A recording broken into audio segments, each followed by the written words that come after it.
Life with a mask is making a statement about me. We have found this reality that once I become a Christian, I have this almost desperate desire to be known. And then because I've only known shame, I'm afraid I will be known. And so even as a Christian, because I don't trust who God says I am, I wear a mask. Initially, what happens is we feel like we're making improvements on our life and sin issues. And initially it's, hey, this is really working. I'm doing great. And then what happens is I realize that I've got to now project to everybody how great I'm doing. And so my living behind the mask gives me a sense of, oh, I'm doing okay. But then I begin to realize I'm not doing okay. But I don't know how to tell anybody that I'm not doing okay. So I live behind the mask, and eventually I become in bondage to the sin. And my life gets defined by my not doing okay.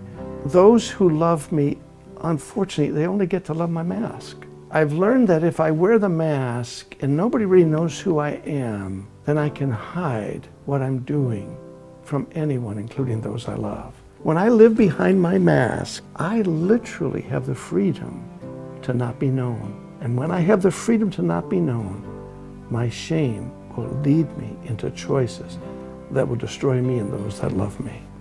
Now, to live without the mask is to live in relationship with God and others where everything about me can be known.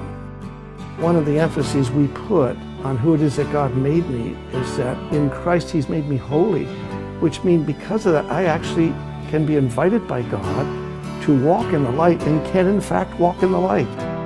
Look, it can all be known about you and you won't be loved less for it.